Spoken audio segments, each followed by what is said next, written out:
모두 합장하시기 바랍니다. 행복 시작 불행 끝. 행복 시작 불행 끝. 성공 시작 실패 끝. 성공 시작 실패 끝. 신신문에 오신 것을 환영합니다. 아미타불. 오늘은 추가를 할 게 있는데 엊그제 가서 모임에 가서 건배할 때 구호를 하는데 참 좋더라고요. 정말 하면 잘 돼 그러는 거들 그때 한번 우리 연습을 해봐야 또 하면서 정말 잘돼 정말 잘돼 정말 잘돼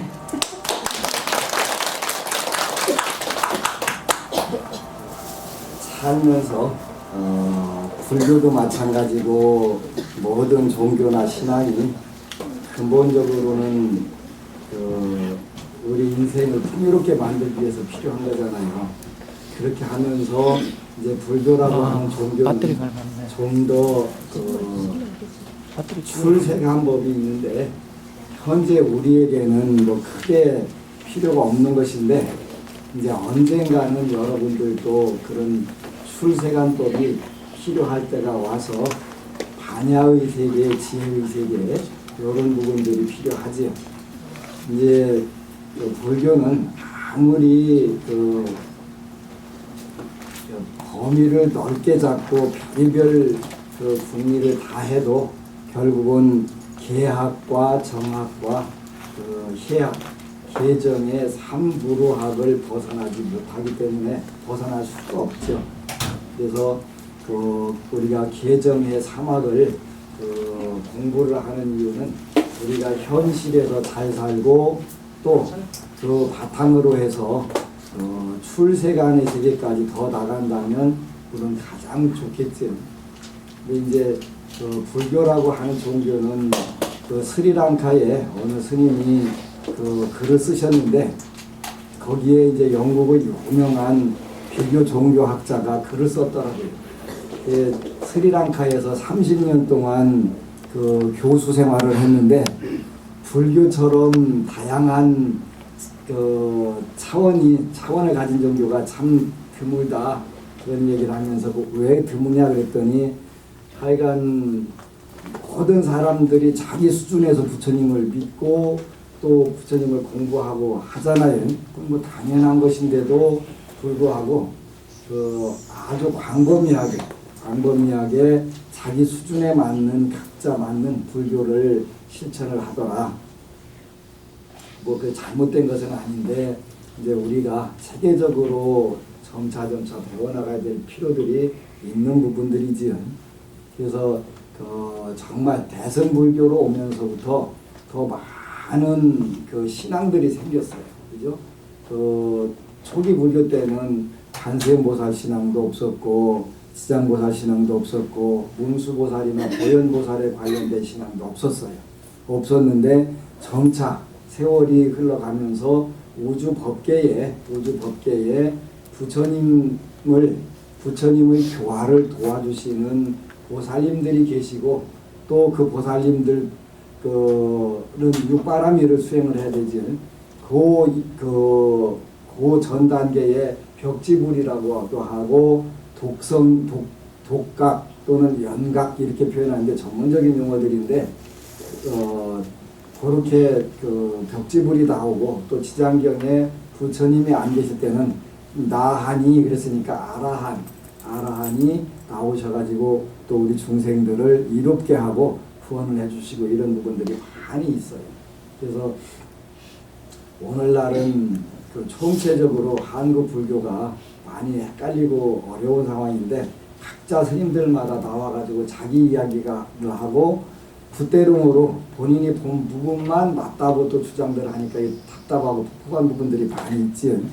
물론 저도 그런 중들 중에 하나인데 그래서 불교를 세계적으로 올바로 잘 배우는 것은 정말 좋을 것 같아요. 그래서 이제 이달 원래 오늘까지 우바세계경이 나오기로 했었는데 지금 인쇄는 들어갔을 거예요. 표지까지 전부 디자인해가지고 이렇게 나왔는데 그래서 체계적으로 여러분들하고 금생의 불교를 잘 공부를 시켜야 되겠다는 생각들을 많이 하는데 그 중국이나 대만 가서는 그 예를 들어서 대승 비불설, 대승 불교는 불설이 아니다라는 주장을 일본의 어떤 학자가 그 또라이 같은 녀석이 하나가 주장했는데 아직도 한국에는 그 또라이를 영향을 받아가지고 그런 주장을 아주 서슴지 않고 하는 그런 돌팍들도 많이 있거든요. 그 참 문제인데 그 체계적으로 몇 권만 공부를 하면 그런 헛소리는 나올 수가 없는데 현재 그 우리 한국에서는 배웠다고 하는 학자들 입에서 더 그런 게 많이 나와요. 이렇게 신앙이 없는 상태에서 교리만 공부를 해놓으니까 잘못된 거예요. 올해는 원래 그 경전을 4개를 번역 작업을 들어갔는데 첫 번째가 오바세 개경. 그래가지고 오바세라고 하는 것은 여러분들에게 늘 말씀드린 것처럼 제가 불자 남자 신도를 오바사카 그래서 오바세라고 표현을 하고 여성 신도는 오바시카 그래서 오바이라고 이렇게 번역을 하는데 오바세 오바이를 구분하지 않고 제가 불자가 그 지켜야 할 불교 공부 그거를 오바세 개경 그래서 한 500페이지 규모로 이렇게 잘 인쇄를 지금 들어가서 곧 나올 거예요. 그리고 두 번째는 그 대지도론이라고 해서 마하바냐 바람이다 경론 그래서 그 대품 반야경을 용수보살님이 인도의 용수보살님이 하나하나 전부 주석을 다른 책인데 전 중국에 가서도 그 책을 왜 그렇게 소중하게 생각하는지 중국 불교를 2000년대 가서 전혀 이해를 못했어요. 근데 최근 들어 그 책을 보니까 중국 불교는 근본 불교가 없다 이렇게 하는데 근본 불교가 없는 게 아니라 대품 반야경 해서서 100번인데 그게 그 대지도론이라고 번역을 하는데 100번인데 거기에 근본 불교의 사상들을 전부 다 용수보살이라고 하는 보살지에 오른 분이 그 전부 정리를 해서 그 공부를 중국 중들은 무조건 그 공부를 해야 돼. 그 안 하면 중치료를 받을 수가 없어요. 마하바냐 바람이다 경론 그 대지도론이라고 하는 그 마하라는 것은 크다란 뜻이니까 대고 그다음에 그 바냐는 지혜지자고 그게 대지 그다음에 바람일다는 건너다 도피한 그러니까 그 대지도 그다음에 경론 사스트라 그래갖고 논해갖고 고되는데 그게 이제 두 번째 번역 작업으로 들어가서 여러분들한테 공부를 할 건데 그 남반불교 근본불교 부분이 대승불교 부분에는 없다 그러는데 천만에 맞어요. 그 대지도론 한 권에 100번이 거기에 전부 다 그런 말씀들이 갖춰져 있거든요. 그래서 중국의 스님들은 그 학자들보다 훨씬 그 뛰어난 학식을 가지고 있고 거기다 신앙까지 가지고 있단 말이지. 그래서 그러다 보니까 그 인구의 70%가 기독교인이 됐다 하더라도 100%로 불교로 돌릴 수 있는 그러한 힘들이 있었던 거예요. 그래서 우리도 이제 불교를 올바로 자기가 본 붓대롱으로 하늘만 본 것이 전부라고 착각을 하는 경우들이 가장 안타까운 부분들. 그러니까 그 49제를 왜 지내냐, 천도제를 왜 지내냐, 그거에 대해서도 부정적인 대한민국 중들은 되게 많아요. 중국에서는 그런 그 상상도 못할 이야기들을 한국에서는 지가 모르기 때문에 그걸 부정을 하는 거예요. 그렇게 부처님 말씀 자체를 부정을 하고 불자라고 사는 경우들이 너무 많아요. 안타까운 부분들이지. 그냥 내가 무식하면 모른다라고 하면은 나는 그 부분을 내 전공이 아니라서 모른다 이렇게 딱 대답하면 좋은데 그건 아는 척은 해야 되겠는데 엉터리로 가르치니까 그것이 오늘날 한국 불교를 송두리째 흔드는 그런 역할을 한단 말이에요. 어제도 어느 분이 중고등학교 시절부터 청주에서 불교 학생회를 열심히 다녔다는 거예요. 그런데 세상 고력은 다 겪고 한 10년 전에 나이가 이제 51살밖에 안 됐는데 40살 때 위암 걸려가지고 죽었다 살아나고 부인은 또 요즘 암 걸려갖고 또 힘들고 이렇게 살면서 비우고 바라는 게 아니고 그 뭐 부처님께 기도하는 게 아니라고만 계속 교육을 받고 살아왔다는 거예요. 얼마나 불쌍한 불교를 우리가 한 거지. 참 됐다는 말이에요.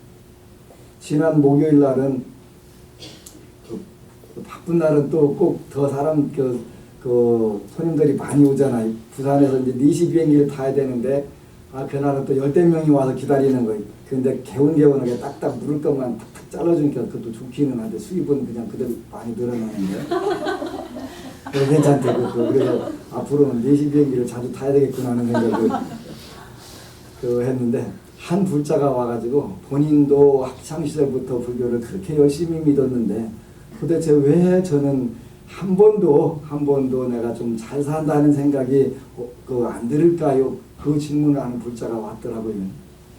그래서 기도는 열심히 하냐 그랬더니 엄청실히 열심히 하더라고. 또 이제 방송도 초기부터 봐가지고 지장경을 엄청실히 부산 분들은 몸으로 하는 거는 뭐 대한민국 최고거든요. 그럼 죽어도 하는 사람들이니까. 그러니까 만배를 뭐 보름 동안 하고 뭐 20일 동안 하고 무식하게 하잖아요. 그렇게 기도를 해가면서 사는 분들인데 한 번도 풍요롭다 내가 부처님의 앞에를 정말 신정으로 잘 받았다 하는 생각이 안 들었다는 거예요. 그래서 사주 좀 대봐라. 사주 좀 대봐라 그랬더니 야, 이 사주 가지고 너는 지금 멀쩡한 것 자체가 기적이다. 기문둔갑에서 쌍삼살이 들어가면 장애가 100% 장애가 오거든요. 그러면 불구자가 되거든. 그런데 쌍삼살에 걸려 있는 데다가 또 우울증 하나 쓰니 그랬더니 제가 워낙 열심히 기도하니까요 우울증이 올라고 하다가 비껴갔어요. 잠깐 우울을 하지다가 말았다는. 그렇게 너는 네 사주 자체가 가피의 그야말로 표본이다. 쭉 이렇게 살지 않았냐. 그래서 살았는데 그걸 업그레이드를 한 거예요. 쌍삼살이라고 하는 건 무조건 장애가 오거든요. 다리가 하나 잘라지든 뭐 어디가 눈탱이가 하나 감도든 하게 돼 있는데 그걸 아무것도 안 느끼고 이렇게 다만 경제적으로는 힘든 거예요. 경제적으로는. 그래서 이제는 경제도 풍요롭게 우리가 마음을 세워서 기도를 해라. 여태까지는 그런 방법을 모르고 그냥 어쨌든가 눈 감고 뛰기는 뛰었는데 그래도 네가 이렇게 사는 거는 진짜 기적이다. 네가 만약에 평생 나한테 와서 그 사주를 보지 않았다면 부처님을 원망하고 또 의구심과 후회를 하고 살았을지 모르는데 이 사주에 이렇게 써있다. 그러니까 너는 정말 이게 바로 부처님의 은혜의 표본이다. 그렇게 얘기했더니 잘하겠다고 앞으로는 더 신심을 내서 이제 물질적으로 경제적으로도 풍요로움을 목표로 삼아서 기도를 하겠다고 그래서 너무 고맙고 기쁜 일들이 있었는데 우리 불자들이 이제 부처님 말씀으로 계속 돌아가야 될 필요가 있어요. 이제 기존 신도들은 질문을 안 받아준다고 불평불만이 많이 있는데 이런 때 질문하는 것도 괜찮아요. 질문 시간을 꼭 법회 말에 드리려고 해요. 왜냐하면 부처님 말씀에 그런 얘기가 있었잖아요. 질문을 잘 하는 사람은 좋은 가문에 가서 태어난다. 이렇게 부처님 말씀하셨더라고요. 그러니까 여러분들이 금생에 좀 내가 내 마음에 100% 만족이 안 돼. 그러면 늘 불교 공부를 하면서 대중들이 같이 있을 때 물어주면 더 많은 사람들의 지혜를 열어주기 때문에 그 공덕이 더 커서 부처님 말씀에 좋은 가문에 태어난다고 그랬으니까 이제 금생에 나는 좋은 가문에 태어났어. 그러면 그 기득권을 유지하려면 또 열심히 또 물어야 되겠지. 그래서 이렇게 부처님은 쉬운 방법으로 간단하게 여러분들이 인생을 계속 업그레이드 할 수 있는 방법들을 많이 부처님 말씀은 처음부터까지 다 그거예요. 제가 보니까. 그런데 그거를 모르고 그냥 온갖 세상 괴로움 다 당하고 살면서도 부처님 전에 기도하면 안 되는데 달라고 하면 안 되는데 빌면 안 되는데 왜 사나 몰라. 왜 사나 몰라. 근데 내 주위에도 그런 불자들이 많아. 그리고 나하고 10년, 20년 공부한 분들도 그런 중심들이 또 많아. 왜 그런지 모르겠어요. 참 세상이 웃기는 게 왜 제 제자 중에 하나가 그야말로 불학무식한 제자가 하나 있어요. 환속했는데 불학무식이라고 하는 것은 배운 게 없어. 그렇게 무식해. 근데 머리 깎고 계룡산에 있을 때는 대학 교수들 신도가 제일 많아. 나보다 훨씬 많아. 도대체 물으면 뭐라고 대답해 주냐? 궁금하잖아요. 모르면 입 다물고 있으면 된대. 스님 지키면 저 스님은 다 아시는데 대답은 안 하셔. 이렇게 교수님들은 자기 차원에서 생각을 하니까 그렇게 생각을 한다는. 그래서 오히려 편하고 쉽대. 그냥 딱 입만 다물고 있으면 그것도 좋은 방법이구나. 좋은 방법이구나. 이렇게 전부 자기 차원에서 넘겨짚고 생각을 하잖아요. 자기 차원에서. 그러니까 교수님들은 자기처럼 다 이렇게 다 박사고 이렇게 그런 수준에 있으니까 상대방이 뭐 초등학교 나왔거나 안 나왔거나 관계없이 나보다는 훨씬 더 높을 거야 이렇게 생각해갖고 대답 안 하면 아 침묵으로 대답을 하시는구나 이렇게 착각을 해가지고 난 박사인 나보다 그 친구가 교수들이 신도들이 더 많으니까 그 희한한 거잖아요. 참 희한하다. 희한해 진짜. 야, 그때 한테 오면 내가 논리적으로 다 대답을 잘 해줄 텐데 거기 가서 침묵도 굉장히 좋은 가르침 중에 하나인데 근데 문제가 해결돼야 안 돼요? 안 돼. 안 된다는데 문제가 있는데. 그러니까 얼마 있다 다 떠나는 거예요. 근데 가르쳐줘도 왜 거꾸로 듣는지 그거는 결국은 저는 희한하게 그 미래에 일어날 일들을 가만히 명상하고 있으면 딱 보여. 참 그것도 복 중에 하나인데 그 어느 순간에 가면 저분은 그 어디로 가겠다. 그러니까 저분은 어떻게 살겠다 이런 생각들이 드는 거예요. 근데 그게 보여요. 순간적으로.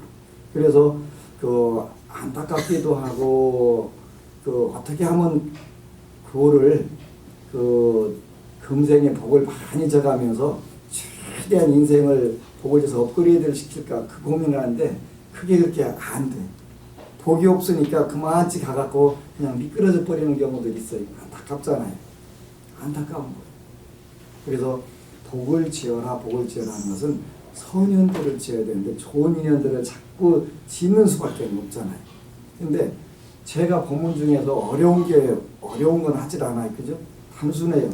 그러니까 남들에게 부처님께 공양 올리고 그 부처님 가르침의 공양을 올리게 되고 승가의 공양을 올리게 되면 올리라고 권유를 하게 되면 인복이 생긴다.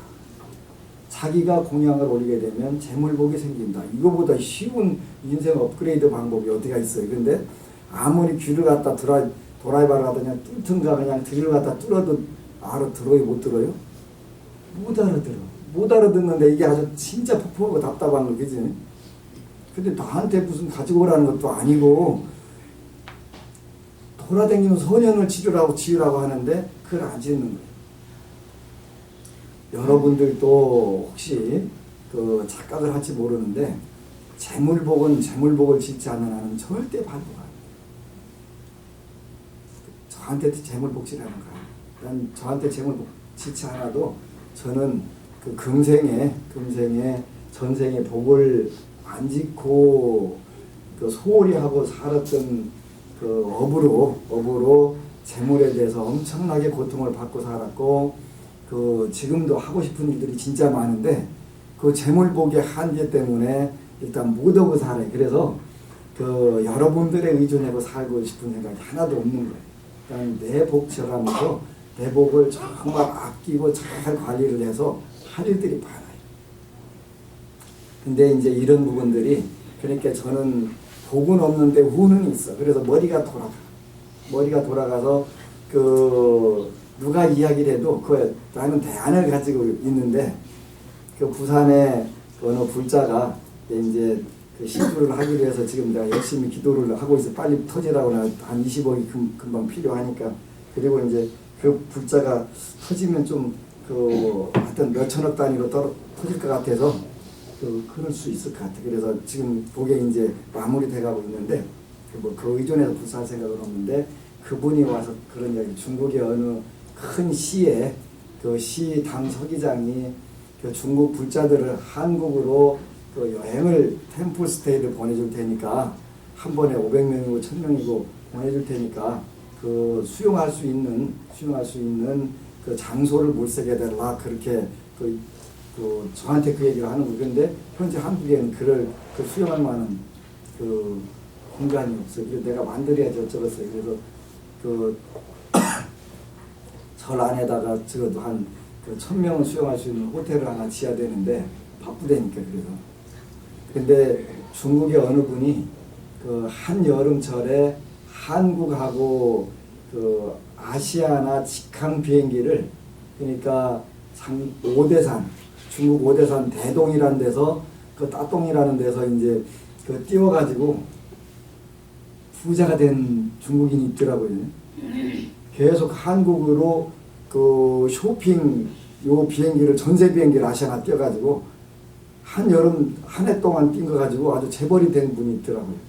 머리 이렇게 쓰는데 거기도 내가 그 얘기를 작년에 가서 들었으니까 당연히 중국 본토에 가서 우리가 한국 스님이 법문을 한다든가 이거는 불가능해요. 안 돼요. 근데 중국 불자들 데려가서 템플스테이 시키면 돼요. 템플스테이 겸해서 의료 관광 해가지고 성형외과하고 그 좀 조인트해서 그쪽도 해주고 또 화장품 제일 좋아하니까 그 쇼핑 코스도 하고 이제 호텔을 빨리 하나 크막하게 안 되면 이제 일단 부산 법당부터 지어갖고 거기 부산에 있는 호텔들하고 조인트 해줘 어쩌고서 이지. 그래서 그 템플스테이를 시켜가지고 중국 사람들도 이제 먹고 살만하니까 어떤 수행 정진하고 싶어 하는데 중국은 신도들이 그럴 공간이 없어요. 전부 스님들만 대웅전도 들어가게 돼 있고 제가 붙자는 대웅전 못 들어가게 돼 있거든요. 그 정도로 돼 있어요. 그래서 이런 부분들이 있는데 아무도 생각을 안 하고 살으니까 우리가 이제 해야 될 부분들이잖아요. 우리가 그래서 그 막강한 신심과 자금력을 끌어들여서 불사를 하면 참 좋겠다 이런 생각들을 좋겠다가 아니라 이제 할 거예요. 그래서 이제 그 차곡차곡 그림 그리는 대로 다 되는 것이니까 우리 해가면서 한국 불교도 새롭고 또 전 세계를 다 이롭게 한다면 뭐 안 될 일들이 없잖아요. 안 될 일들이. 그래서 우리가 이런 마음들로 이제 불교 수행을 하면서 공부를 해야 되는데 그러게 하기 위해서 여러분들이 틈틈이 뭐 요즘 보니까 유니세프라든가 그 국제부 같은 경우도 많이 있잖아요. 그 후원을 해가지고 그런 데도 또 해주세요. 여러분들이 복이 조금 있을 때 조금이라도 있을 때 복을 지게 되면은 틀림없이 그건 전부 다 천배 만배 다 돌아오는 것들이니까. 그래서 여태까지 우리 불자들은 사실은 욕심들이 많았었던 것 같아요.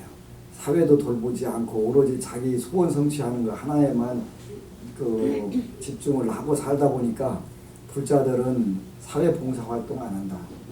또 사회에 더 거꾸로 돌아가나 말거나 관심 없다. 그래서 정치라든지 경제라든지 사회 이런 부분들에 전반적으로 관심이 없잖아요. 그 지난 월요일 날 건양대학병원에 이제 갔는데 마침 그 월요일 날 담당들은 불자들이 두 분이 와서 그 보리참을 주는 봉사활동을 하더라고요. 건양대학교 그 총장님이나 그 오너들이 다 엄청난 불자들이거든요. 그런데도 불교 모임은 없는 거예요. 법회가 없는 거예요. 기독교 천주교 모임은 다 있는데 이거 참 큰일 났구나 하는 생각을 하는데 당연히 월요일 날 그 한 팀이 그 7일간 중에서 유일하게 그 봉사활동을 다 오더라고요. 그래서 이제 보리차 한 잔 마셔가면서 자기가 불자라고 그러면서 저를 알아보더라고. 그래서 정말 잘 때 이제 두 개 하나씩 주었는데 우리가 사회 활동도 모든 부분에서 기독교에 뒤지기 때문에 사회에서 전반적으로 다 밀리는 거잖아요. 이제는 우리가 밀려야 될 일이 하나도 없는데 다만 교육이 안 돼서 밀리는 거예요. 그래서 이제 올해는 해운대 문화회관이 해운대 법당하고 지척지간에 있으니까 한 500m 거리에 있으니까 거기서 초파일 전에 그 연주회를 하려고 그래요. 그래서 요 아까 합장 또 비로장합을 그다음에 이제 안심정사 사가 요 몇 가지를 그 음악하는 분들한테 젊은 풍류라고 그래가지고 20대 젊은이들이 그 국악하고 그 양악하고 요 이제 모임을 만들어 갖고 지난 화요일 날 발표회를 하는 거예요. 그 리더가 불자더라고요. 그래가지고 그 향가를 작곡 작사해가지고 우리 연주회를 하는데 그 마침 우리 그 불자가 거기 이제 플루트 주자로 이제 참석을 해서 그 공연을 갔어요. 너무너무 좋아하잖아요. 그래서 마침 그날 제가 고사 지내갖고 돈도 좀 있었는데 그 친구들 저녁 먹으라고 그 질렀거든요. 근데 우리가 관심을 갖고 하면 잠깐이면 되겠다. 한국에서는 제가 98년도에 그 그룹 사운드를 만들었었는데 음악을 할 젊은이가 없는 거예요. 양악을 할 젊은이가 없는 거예요. 정말 해먹었거든요. 이제 그래서 그 1년 동안 운영하다 도저히 돈이 안 돼가지고 그 다 이제 그 해체하고 그때 그리고 나서 만들었던 산불가가 아까 여러분들 불렀던 합장이라든가 요런 그 한 10대 곡 만들었는데 그때 만들었던 거예요. 이렇게. 그 그룹 사운드를 못하니까. 그 그룹 사운드를 만들어서 부산 불교 초파일 행사에 그 부산역 가서 공연도 하고 그랬거든요.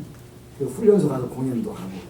그 이제 다시 꼭 하고 싶은데 일단은 그런 모임이 있어서 후원회를 하고 이제 불자 모임들을 각 파트별로 그 젊은 음악인들 또 예술인들 전부 다 이런 모임을 하나하나 만들어 가지고 그 지원을 해야 되겠다. 그러면 잠깐이면 되겠다 하는 생각이 들더라고요. 그래서 너무 고맙고 기뻐가지고 초파일 이전에 그 이제 부탁을 했어요. 바로 대관을 하고 수요일날이나 이렇게 신도들 다 모으는 날 싹 할 수 있게 하라고 그래 대관이랑 다 해가지고 이제 향가 연주를 다 했는데 굉장히 좋더라고요. 거기다가 산불가하고 그 아리랑하고 대중가에도 하나 넣어야 되겠지.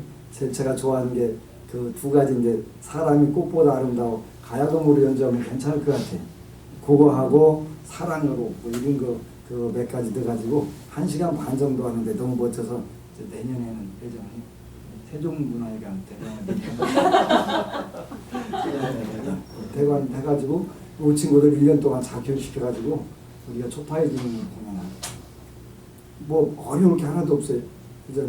그래서 그 일단은 올해 이제 부산에 있으니까 부산팀부터 해놓고 그 친구들 그 해서 더 좋은 거는 야 니들 전부 불교 믿으면 내가 대만 그 한류 투어 시켜줄게 나 그 얘기 했거든요.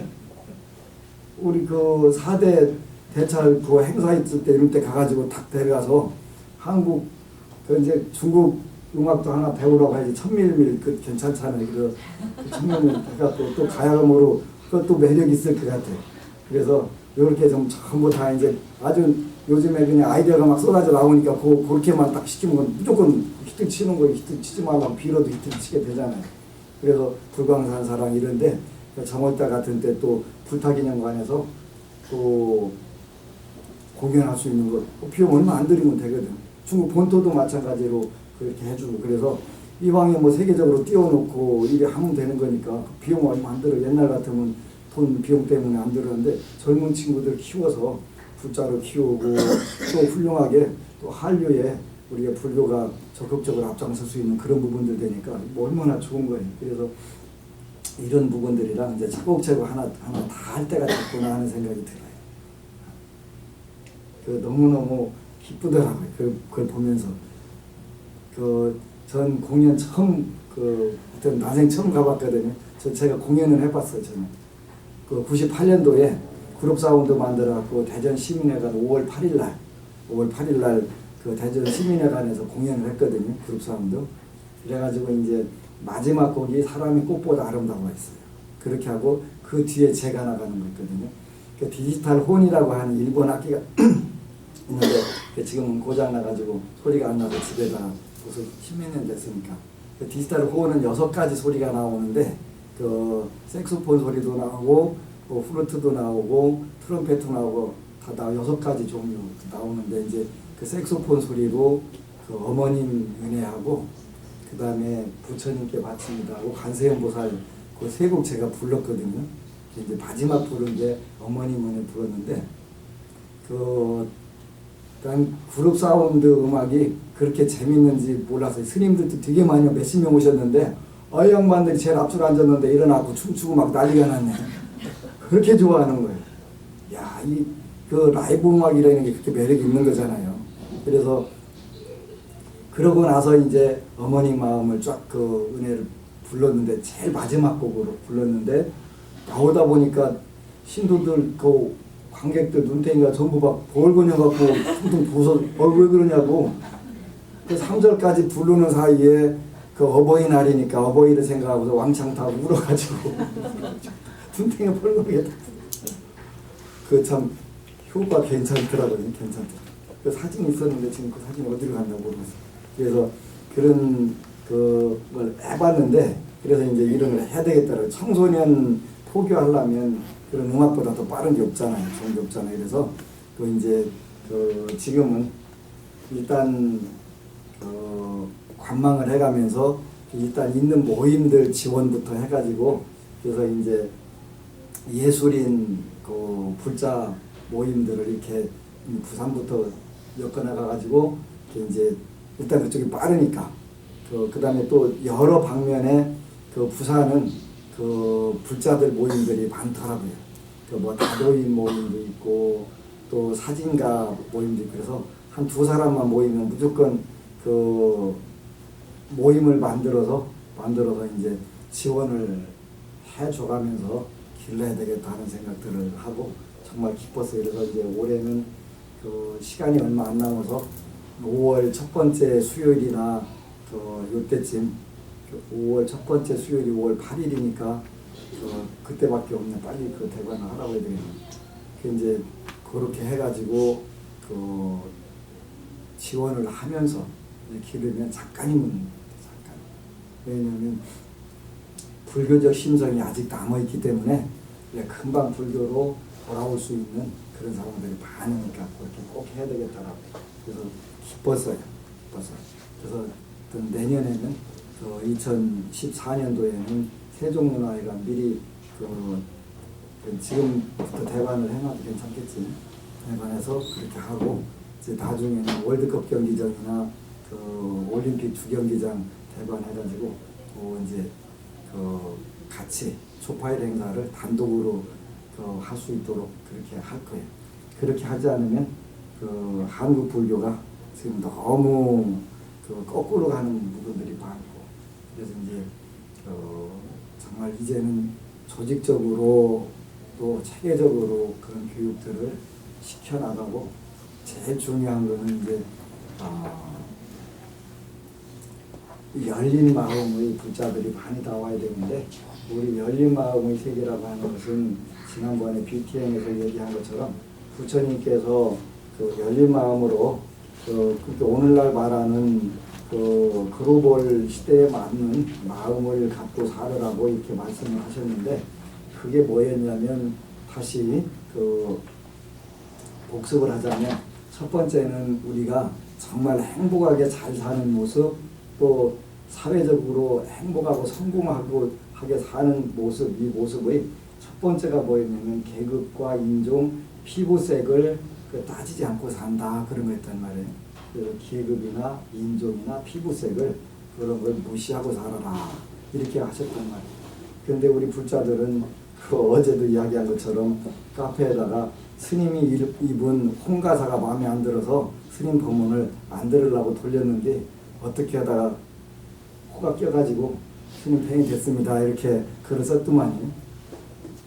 안 들으려고 했는데 홍가사를 들어서 마음에 안 들어 옷 때문에 마음에 안 들어 그랬다고 그렇게 장난하게 표시했잖아요. 그래서 그런 거는 우리가 교육 부재 내지는 교육이 잘못된 부분이라는 거예요. 부처님은 우리가 사회적으로 사회생활을 함에 있어서 계급, 인종, 피부색 이런 거를 따지지 말고 살으라고 했는데 우리는 불자들끼리 교육이 안 돼 있으니까 가사 색깔을 보고서 법문을 들을까 말을까 결정을 하고 되는 그런 불쌍한 나라가 돼버린 거잖아요. 그렇게 정말 답답하고 폭폭한 거예요. 안타까운 거잖아요. 그래서 첫 번째는 계급, 인종, 피부색을 무시하고 살아라. 그래야 우리가 사회생활하는데 진정으로 행복하고 성공하고 살 수 있다. 더군다나 우리가 지금 다문화 사회가 됐는데 단일민족이라는 얘기가 없어진 지가 오래됐잖아요. 그래서 정말 글로벌하게 살아야 되는 그런 시점에서 아주 좁은 생각을 가지고 나는 무슨 종이다 그걸 왜 따져가면서 그렇게 머리 나쁜 사람들이 꼭 엉뚱한 것만 따지는 거고 똑같은 상황이 됐잖아요. 지가 그러면 어쩌다는 것이요. 어쨌다는 것이 그러면은 그렇다는 것이 그지. 그 트로이의 거기 보면 그런 거 나오잖아요. 너 잘난 게 뭐냐 그랬더니 우리 칠대조 할아버지가 그 장관했다 장관. 그렇게 너 잘난 거 그랬더니 내가 그 자손이라니까. 우리 칠대조 할아버지가 장관했던 자손이라니까. 그거 말고 너 잘난 거 뭐요? 그랬더니 내가 그 자손이라니까. 그게 우리 그 잘못된 부분들이잖아요. 저는 잘난 게 없어. 근데 칠대조 할아버지가 그래서 어쩌라고. 자, 그거하고 똑같은 거예요. 그래서 잘못된 거잖아요. 첫 번째는 계급, 인종, 피부색을 따지지 말고 살아라. 우리 불자들이 지금 여기 앉아 있는 분들이 여러분들이 그런 생각을 자꾸 가져야 돼요.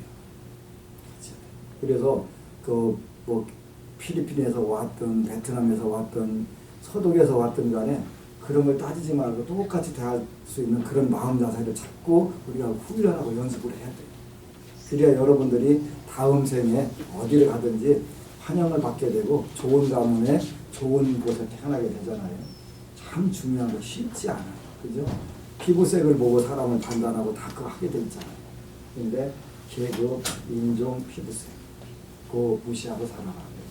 그 다음에 우리가 사회적으로 성공하려면 부처님은 정말 그 글로벌 리더로서 전혀 진짜 선각자, 선구자라고 할 수밖에 없는 게 두 번째가 여성의 권리를 옹호하라 그랬네.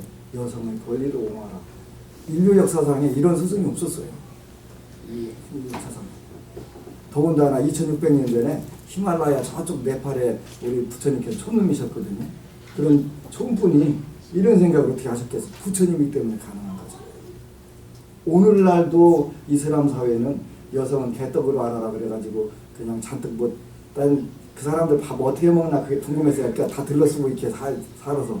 근데 스리랑카 가서 밥 먹는 방법 어떻게 먹나 마침 점심 먹으러 들어갔는데 거 앉아 있더라고요. 어떻게 먹나 봤더니 이게 개개는 이렇게 거두더니 이렇게 쏙 들어가야 돼. 요 들었다 놨다 하는 게 있더만. 그러고 나서는 그것도 더운 잔디밭에 가서 절을 하더라고요. 그 사람들 하루에 5번인가 그 메카 쪽으로 해갖고 그게 절을 해야 된다더만 밥 먹고.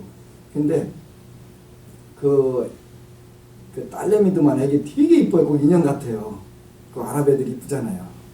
근데 아이고 쟤도 좀 크면 또 저렇게 둘러실가지고 저렇게 할 테지. 근데 하여튼 여성은 완전히 권리가 없잖아요. 세상에 마음 안 든다고 막 코를 물어 뜯어갖고 내보내지라는 않아. 진짜. 근데 우리 부처님은 그보다 마음에트보다 훨씬 이전에 태어나셨으면서도 글로벌 윤리로서 여성의 권리를 이렇게 잘 옹호하라 이렇게 그런 성인이 어떻게 하겠어요? 근데 우리가 그렇게 해야 돼 이렇게 자꾸 하라는 거예요. 이렇게 계급, 인종, 피부색 따지지 마라 그랬으니까 안 따지라고 우리가 노력해야 되는 부처님 말씀이니까. 여성의 권리를 옹호하라 했으니까 옹호해줘야 되고 여성의 권리를 옹호해주면 사회가 좋아진다는 거예요. 그치? 그 다음에 세 번째는 화합과 연대를 중시하라. 늘 남들하고 화합을 하고 같이 연대해서 일하는 거 이런 걸 중요시하라 했다는 말이에요. 독단적으로 하려고 하는 것보다는 그렇게 하면 더 좋다. 그리고 이게 이제 우리가 이거 자꾸 이런 걸 하나하나 기억해갖고 그걸 해야 돼. 그대로 할 때 의미가 있는 것이지 안 하고 부처님은 그렇게 말씀하셨어 나는 내 마음대로 해 그러면 아무 의미가 없잖아요. 그러니까 화합과 연대라고 하는 것은 윈윈하는 방법, 승승장구하는 방법들이잖아요. 이렇게 그 사회의 통념 또 이런 걸 깨고서 사회를 가장 멋지게 만드는 이런 방법들을 늘 말씀하셨거든요. 그 다음에 사람을 판단할 때는 마음과 행동을 보고 판단하라. 마음과 행동을 보고 판단하라 그러셨단 말이에요. 중요한 거잖아요. 그러니까 그 사람이 어디 출신이라든가 어느 학연, 지연, 혈연 이런 걸 보고서 판단하지 말고 그 사람이 마음 쓰는 것과 행동을 보고 판단하라. 마음은 어떻게 써야 되냐면 아까 우리 강화도 거사님이 좋은 말씀하셨는데 암경을 읽어보니까 불방일하라 방일하지 말고 부지런하게 근면하게 일하라. 그게 가르침이에요. 그러니까 전부 다 부처님 말씀 딱 줄이면 복이라고 그랬지. 복 하나인데 이 복을 치는 방법은 자비가 있고 지혜가 있다 이렇게 했단 말이에요. 자비라고 하는 것은 뭐라고 그랬죠? 친절과 배려. 그건 자비다. 친절과 배려를 하는 사람은 행복하고 성공하게 되고, 그 다음에 지혜는 뭐다 그랬, 지혜가 뭐라고 그랬죠? 성실과 근면. 불교는 딱 떨어지게. 그게 복이에요. 그래서 성실하게 살고 근면하게 살으라고 하는 암경의 가르침을 보셨습니다. 너무 멋지신 거예요. 바로 불교가 그거예요. 성실이 뭐냐? 이게 성실이고. 성실은 정성심과 진실심이에요. 그지? 우리가 어떤 일을 하든 간에 그 사람이 정성으로 하게 되면 상대방들이 전부 다 감동을 받잖아요. 설렁설렁 정성이 아니라 건성으로 하면 그 사람은 나중에 일 안 시키잖아요. 못 시키잖아요. 그지? 건성으로 한다면 그건 당연히 안 될 거니까. 그게 정성심이냐 건성심이냐 이 두 가지가 문제가 되는데, 성실이라고 하는 것은 정성과 진실 두 가지가 담겨 있다면 우리는 그게 지혜로운 삶이고, 이런 지혜로운 삶을 통해서 우리가 복을 짓고 누리고 또 그 유지할 수 있는 그런 좋은 일들이 되잖아요. 그래서 마음과 행동을 보고 판단하라. 그래서 마음과 행동에 그 정성심이 들어있냐, 그 다음에 진실한 마음이 들어있냐, 요것만 보면은 뭐 금방 다 알잖아요. 아무리 그건 속이려고 해도 그건 안 되잖아요. 그래서 그렇게 하고, 근면은 근검과 면학, 그러니까 우리가 부지런하게 그 모으고 전략을 하고 또 부지런히 힘쓰고 배우고, 그게 지혜라는 말이에요. 그래서 지혜라는 것도 쉬운 거고 자비라는 것도 쉬운 거고, 우리 생활에 동떨어진 게 아니고 무슨 잡을 수 없는 그런 게 아니라 마음과 행동을 보고 판단하라. 마음은 성실이니까 그 정성심과 진실한 마음이 들어있냐, 그거는 마음. 행동은 그 사람이 근검하고 면학을 하냐, 요 행동을 딱 보면은 이 사람 쓸 수 있다 없다. 아까도 잠깐 얘기했는데 그 본사에서 포크레인을 쓰려고 하는데 되게 바쁜 때 그 언제든지 부르면 오는 사람들이 있어요. 근데 그 사람은 2번 부르면 손해예요. 그러니까 아무리 바빠도 사람들이 그 사람은 안 써. 왜 안 쓰나요? 와서 보니까 그 8시부터 5시까지 일하는데 한 5시간은 커피 마시고 담배 피고 핸드폰 하고 일을 하나도 안 하는 거예요. 그러고서 4시 되니까 이제 가야 된다고 돈 내놓으라고 하는 거예요. 주고서 빨리 보내라고. 그 스트레스 안 받는 게 훨씬 낫다고. 그 사람은 아무리 남들은 바빠 죽겠다 해도 이 사람은 할 일이 없는 거야. 그러니까 그 사람은 근면 성실도 안 하고 아무것도 안 하니까 결이 없잖아요. 근데 일 잘하는 사람은 다른 사람 다 놀아도 바빠 죽지, 오라는 데가 너무 많은 거예요. 그래서 마음과 행동을 보고 판단하는데, 저 사람은 절대 우리 일 그냥 1년을 내기더라 저런 사람은 쓰지 마라. 그리고 먼저 안 쓰려고 하잖아요. 그래서 마음과 행동을 보고 판단하는데, 마음은 성실한가, 행동은 근면한가, 이렇게 판단하는, 우리 부처님도 그렇게 간단하고 쉬워요. 5번째는 마음을 열고 다양한 주장과 견해 관습을 받아들여라. 그러지? 그러니까 그 마음을 열고 다양한 주장과 견해 관습을 받아들여라. 이게 중요한 거예요. 우리가 중국이나 동남아 같은 데 가면은 못 산다고 되게 무시하고 그러지. 지금 무시 못하는 상태가 됐지만 중국 같은 데 가면은 다양한 주장, 다양한 견해, 다양한 관습이 있단 말이에요. 그 남악 형산의 호남성 가면은 대웅전에다가 고추를 볕가리처럼 엮어갖고 쫙 해놨더라고. 저거 왜 그러냐고 그랬더니, 그 호남성에는 고추 굉장히 몇 개 먹는 거예요. 왜 몇 개 먹냐 했더니, 거기는 습기가 많아가지고 그 몇 개 먹어서 땀을 내야 된대. 그러니까 부처님 전에 공약물 중에 아주 1년에 한 번씩 갈아 올리는 거, 고추로 낯가리를 만들어갖고 그냥 가게 양쪽에다 놨더라고요.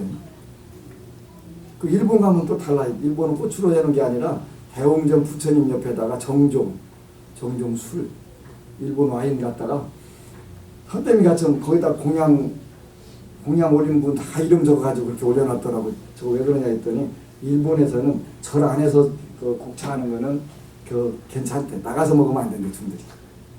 나가서 먹으면 안 된대. 그래서 하루가 끝나면 후원에 가서 먹고, 또 정월달 가면은 시험을 봐야 된대. 시험을. 무슨 시험이냐 했더니, 정종을 잔뜩 먹여놓고서 헷갈리나 안 헷갈리나, 그거 취해가지고 해롱거리면 공부 낮은 거 좀 더 봐. 그리고 그거 먹고도 반듯하고 취하도 않고 그냥 딱 하면은 고승 이렇게 한대네. 그래서 그 우리가 일본술을 정종이라고 하잖아요. 그 정종이 왜 정종이냐면 그 종 원래는 절에서 임재 정종, 조동 정종 이렇게 불렀거든요. 거기서 나온 술이라 정종이라고 부릅니다. 그래서 거기는 또 가면은 종파에 관계없이 그냥 그 정종술이 한더미처럼 저곡저곡 병에다 이렇게 깍에다 넣어갖고 시주 누가 했다고 공덕을 크게 졌다고 거기다 이름 다 적갖고 이렇게 하더라고요. 그러니까 다양한 주장, 다양한 견해, 다양한 관습이 내 잣대로 하는 게 중요한 게 아니란 말이에요. 일본에 어느 그 이제 90년대엔 자주 갔는데 2000년대에는 한 번 갔더니 어느 날 가보니까 공식 만찬인데 그 조계종 총무원장, 천태종 총무원장, 진각종 총무원장, 감룡 총무원장, 총무원장도 5분인가 오고 이렇게 왔는데 공식 반찬이 보니까 그 참치버섯 해놓고 회덮밥에 그 회초밥에다가 뭐 이렇게 그 술까지 딱 따로가 언제부터 이렇게 됐어 그랬더니 그럴 일이 있었다는 거예요. 어떤 일이 있었는데 그랬더니 그 제가 90년대 갈 때는 그런 거 안 줬거든요. 그 하여간 접시도 이것보다 반 많은 데다가 그 딱 한 번씩 먹을 거 한 5개 놨는데 저는 소식 하는데도 그거 먹고는 도저히 배가 고파서 견딜 수가 없이 딱 한 숟가락 한 젓가락씩 그거 먹게 하는 거예요. 하도 배가 고파가지고 동경역 앞에 가서 이렇게 보니까 모찌를 팔더라고. 하나 먹어야겠다. 그래서 갔더니 가격을 보니까 500엔 이렇게 썼더라고. 계산해 보니까 6,000원이네. 한국 가서 그냥 10개 먹고 말지. 그리고 돌아서 바깥에 하나 먹어야 되겠다 하고 이렇게 봤더니 거기는 자판기가 워낙 발달돼 있으니까 자판기에 보니까 바깥 3병 200엔 딱 계산해 보니까 2,400원이네. 한국 가서 그냥 박스 사다 마시고 그리고 돌아서는데 옆에 이제 그 통에 가던 할아버지가 그러니까 스님 왜요? 그랬더니 환율 계산하면 굶어 죽어요. 뭐 그래가지고 4박 5일 만에 몸무게를 한 5kg 빼갖고 근데 그러고 그때는 그렇게 살았는데 어느 해운에 가가지고 일본 스님들이 새로운 시도를 했나봐. 이제 삼치 구워가지고 놓고 초밥이랑 쫙 내놨는데 그 이제 한국 스님들이 한국 스님을 뭘로 보고 이렇게 하냐 그래서 안 먹고 다 이제 퇴장을 화를 내고 나갔대. 그래가지고 일본 스님들 대표들이 호텔에 가서 그 죄송하다고 사죄하러 가봤더니 전부 고기 구워갖고 술 먹고 있더니 그래갖고 그다음부터는 찍소리 보다고 그냥 나오는 대로 먹는다. 그다음부터 그렇게 되더라니까요. 참 그래서 우리는 다양한 주장과 견해와 관습은 그 인정해야 어쩔 수 그지 그렇게 하는 거 그러면 되지 뭐 나는 이렇게 하는데 너네는 왜 하냐고. 그 중국의 그 대만의 그 성훈대사님하고 전공법사님한테 그 한국 불자들하고 일본 불자들은 마늘도 먹고 회도 먹고 하는데 그냥 갑니까 못 갑니까 그 물었더라고요. 뭐라고 대답을 해야 되나. 그래서 궁금하잖아요. 되게 궁금하잖아요. 근데 참 선지식이구나 하는 생각이 들더라고요. 선지식. 바로 이런 부분으로 딱 돌려서 딱 얘기하는데 그 성원대사님은 뭐라고 대답하셨냐면 그래도 머리 깎은 것 때문에 고기 먹을 때마다 죄송한 마음이 더 들지 않냐. 틀림없이 든다. 그러니까 그 마음으로 이미 다 그 업을 뗀 것이다. 이렇게 이제 해갖고 이렇게 돌려갖고 잘 비난 안 하시고 이렇게 하셨더라고요. 이렇게 참 그런 질문들에 대해서 아주 미꾸라지보다 훨씬 잘 빠져나가고 누구 하나도 상처 안 주고 이렇게 빠져나가는 게 보니까 참 멋지다 하는 생각이 들더라고요. 그래서 마음을 열고 다양한 주장과 견해, 관습을 받아들여라. 그다음 6번째는 편견 없이 기술과 능력을 평가하라. 그랬네. 기술과 능력을 평가를 되게 중요한 거예요. 근데 편견을 만들게 하는 것도 중생이고 스스로 편견에 묶여가지고 꼼짝 못하는 것도 중생이잖아요. 그래서 우리 불자들은 편견 없이 기술과 능력을 평가하는 방법들을 자꾸 노력을 해야 돼. 그래서 홍가사 입었으니까 제가 그 법문 들으면 안 돼가 아니라 한번 들어보자 뭐라고 하나. 그래가지고 한국 불교가 달라져 버렸잖아요. 그 부산에 그 우리 박명훈 거사가 당신 아들이 이제 서울대하고 연세대 가서 쌍둥이가 갔으니까 사람을 하려고 1년에 한 번씩 통화를 하는 그 저기 해남 땅끝마을에 그 페리호를 운영하는 사장님한테 전화를 걸었대요. 그래갖고 이제 자랑하려고 본인이 전화를 걸으셨대요. 그래가지고 한참 대화를 하다가 야, 그 담양에 가서 이제 광주에 그 거주를 하니까 담양에 가서 그 부채들 좀 좋은 것 좀 몇백 개 좀 잘 골라서 사 보내라고 스님이 거기다가 정말자한테 써서 나눠주게 그걸 하라고 그랬더니, 그런데 그 가게다가는 안심정사로 찍어와라 그랬더니 안심정사 법안 스님 그러더라는 거예요. 어떻게 알아?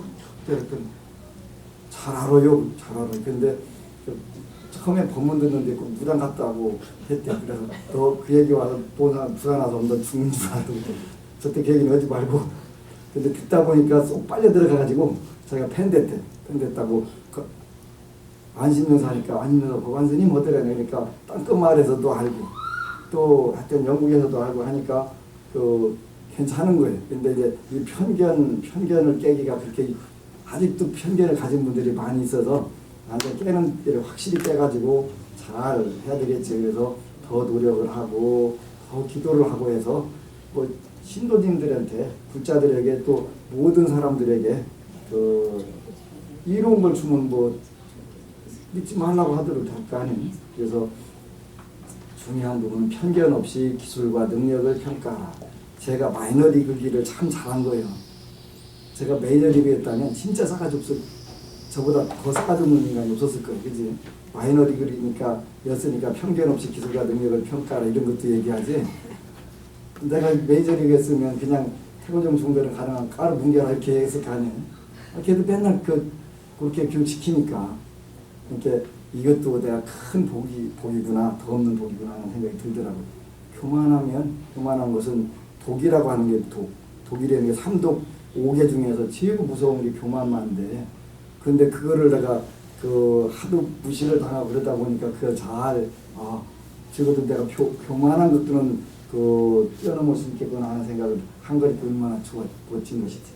근데 7번째, 논쟁이란 남을 공격하는 무기가 아니라 진리를 추구하는 과정이다.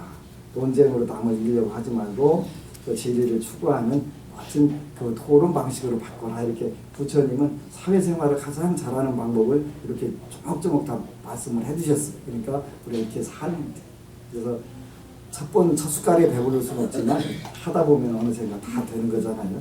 그래서 늘 여러분들은 어떻게 하라고 했냐면 이게 우리 제일 중요한 부분이에요. 남들에게 신심을 주자, 남들에게 기쁨을 주자, 남들에게 희망을 주자, 남들에게 방편을 주자인데, 남들에게 신심을 주려면 어떻게 해야 되죠? 자기 자신을 자기가 믿어야 되고 남도 믿게 만들어 줘야 되는 거예요. 그래서 자신, 신, 다 이렇게 하는 거예요. 자신, 신, 다. 내가 내 자신을 믿을 때 남들에게 또 믿음을 줄 수가 있잖아요. 되게 중요한 거예요. 그래서 신심을 주는 사람은 자기 자신도 믿고 남들도 믿게 만들 수 있는 사람이니까 남들에게 첫 번째는 믿음을 주는 불자가 돼야 돼요. 그죠? 신뢰를 하고 그 사람한테 뭐든지 부탁하고 맡기면 일단 그 사람이 오케이 했으면 어떤 경우든지 되게 하게 만들어줘야 돼요. 두 번째가 뭐였더라? 기쁨을 주자. 기쁨을 주는 방법도 쉬워요. 그죠? 그때는 기쁨을 주는 방법은 자리이타예요. 나도 이렇고 남도 이렇게 하는 게 자리이타예요. 그지? 남도 이렇게 해줘야 돼. 그래야 기쁨을 주는 것이지. 나는 그냥 인사 먹을 테니까 너는 무 뿌리 먹어. 이렇게 하면 기쁨을 줄 수 없잖아요. 그래서 자리이타. 세 번째가 뭐였더라? 세 번째는 희망을 주자. 그래서 희망을 주려면 자기 능력을 기려야 될 때 사능, 능타 해야 돼. 자기가 성공은 공을 이루어야 돼. 그래서 사공공타예요. 공. 여기서는 자기가 성공을 하고 남도 성공하게 시켜주는 거예요. 그게 희망을 갖는 방법이에요. 자공공, 자공타. 그래, 그게 희망을 주는 거. 그 다음에 마지막으로 방편을 주는 거는 여기가 이제 능력이 있어야 돼, 능력. 그지? 그래서 이때는 자능, 능타. 그래서 사부절을 이제 그거 정리해서 올려줄 거예요. 그래서 나도 이렇고 남도 이렇고. 남도 믿게 하고 나도 믿게 하고. 남도 성공시키고 나도 성공시키고. 나도 능력을 갖추고 남도 능력을 갖추게 하는 거. 그래서 희망, 기쁨, 신심을 주고 기쁨을 주고 희망을 주고 방편을 주는 불자가 된다면 우리 안시민들은 금방 대한민국을 전부 다 빨아들일 수가 있어. 뭐 이렇게 사는데 누가 싫어하겠어, 그지? 싫어할 수가 없잖아요. 그 사람 이롭게 하고, 그 사람 믿게 하고, 그 사람 성공하게 해주고, 그 사람 능력 있게 만들어주고. 나 스스로 되면서. 나 스스로 안 되고 상대방만 시켜준다 그러면 나중에 원망심이 생겨서 안 돼. 그러니까